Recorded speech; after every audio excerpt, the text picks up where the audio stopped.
It has been 1 year since AEW Fight Forever was released, and as at this moment, it looks to be the end, in terms of support. Usually whenever a game reaches the end of support, a sequel is likely to be in the works. I've seen comments from users all across social media to even on my own videos, and it's gotten me thinking, what should Ukes and THQ do to make the sequel better? Well, in this video, I thought it would be fun to discuss ideas and features that I feel can make the sequel better, from some of the common features that you would see in games, to even ones most haven't really thought about. So in this video, I'll explain how each idea would benefit not just the game, but the community as a whole. While we're at it, I understand that this was the first console game AEW made, but with decades of experience from Ukes, you would think that some of these ideas should have been in the game to begin with. I mean, they could even take some stuff from the WWE 2K series and make their own twist to it. So anyway, here are a couple of ideas and suggestions that I feel can be used in the sequel. Number 1. Gameplay and presentation. So the gameplay of Fight Forever was solid in my opinion, but I feel it can be better. They can maintain the N64 style of gameplay, but improve upon it, with the obvious fixing of clipping and collision detection issues. The AI should get a revision as well, as even in Elite difficulty, it didn't really provide as much of a challenge as I thought it would be. And I feel there should be a slider option like in the WWE 2K series to replicate what is shown on TV. Speaking of, I feel that referees should have the same speed for when counting the pin regardless of the match type. I mentioned before in my previous videos that matches where the referee is there along with the wrestlers, they take forever to make the count. But in matches like the barbed wire death match where they don't show up, they count very fast. Presentation wise, I feel that they could have the option to include commentary during the match or just have music keep playing like in Fight Forever. In terms of entrances, I'm a bit indifferent about it. I would like to see the full entrances for the wrestlers, but I wouldn't mind if they keep the short entrances. Number 2. Expanded game modes. Now, I have addressed this before, but match types and variations would have added more to the game.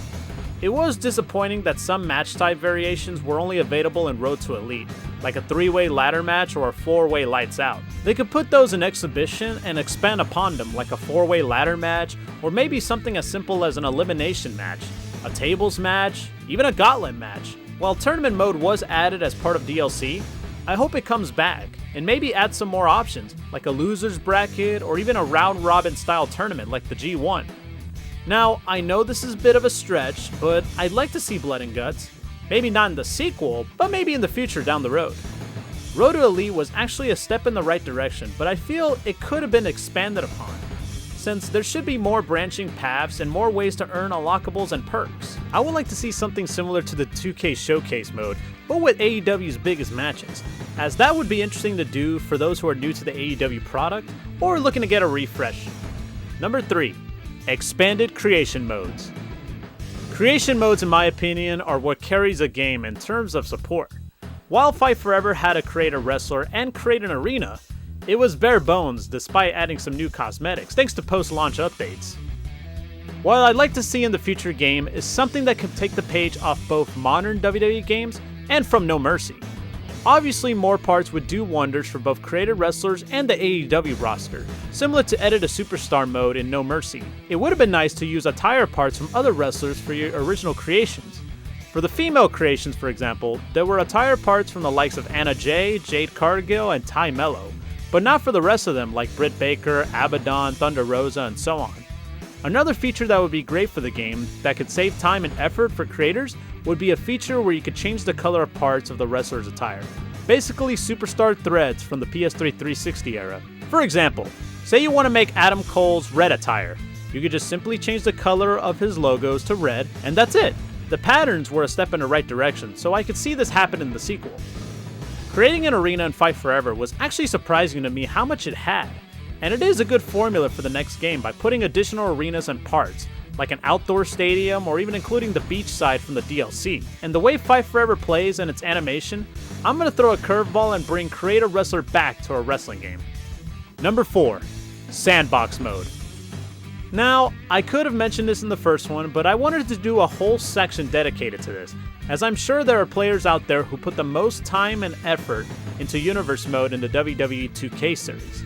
I feel that the way 2K has their sandbox mode, I think AEW can use it as a base, but I feel with the additional twists and turns, they could give 2K a run for their money. For starters, I would give players more options to include in-match tools to influence the finish, like pre-match options such as the referee being knocked out accidentally, on purpose, how long they're knocked out, or if they're even there at all. You could also decide the actions of managers or allies, such as bringing out weapons, bringing them out, turning on the opponents, so on. You could also allow managers and allies to accompany wrestlers in more match types like ladders or lights out matches. What I would also like to see them do is to expand on the feud building tools with customizable run-ins, promos, and backstage segments, like a limo entering the building or getting attacked backstage. In a way, it would be a combination of universe mode and story designer mode from the PS3 360 era. There should also be an option where you play as a superstar and battle through your universe, like Superstar mode that was introduced in WWE 2K23. Number 5. DLC and continued support. DLC for Fight Forever was a mixed bag, and I think the sequel should do better with that. Not for the content, but rather the way DLC is distributed. I feel that the sequel could use a bit of a live service mode, similar to games like Multiverses. For example, they could release new content like alternate attires or new moves as part of post-launch updates, or maybe include them as part of Stadium Stampede where the more you level up, the more perks you get. In terms of paid DLC, I believe one season pass should be the only pass for people to purchase, so it could avoid causing confusion and frustration to consumers. I would take how 2K releases their content, but add more bang to their buck. Obviously, new wrestlers should be part of the DLC, but also updated entrances in case a wrestler that's already in the game gets a new look or a presentation. I would also include arenas like All In at Wembley, or even include unique arenas like a ski resort or maybe like a city like New York. The in-game currency earned in the game that can be used in the shop, feel should be more to it. I feel like you could add more value. Like they could do like a rotation of few items to save some sort of bundle or deals. The best way I can describe it is the pit stop from Crash Team Racing Nitro Fuel, just without the microtransactions. So those are my ideas and suggestions for the sequel to Fight Forever. I'm sure some of these ideas are talked about already, but I just wanted to give my thoughts on which ones I believe should be done. Will there be a sequel to Fight Forever? Not sure, but if they do, I'm hoping that they take the feedback from the community and go back to the drawing board, but at the same time, keep what works and expand on it. What would you like to see AEW do for their next console game? Leave your thoughts in the comments. I hope you enjoyed this video, and see you on the next one. Until then, take care, guys. Thanks for watching this video. If you enjoyed it, hit that thumbs up. If you haven't yet, hit that subscribe button and turn on notifications.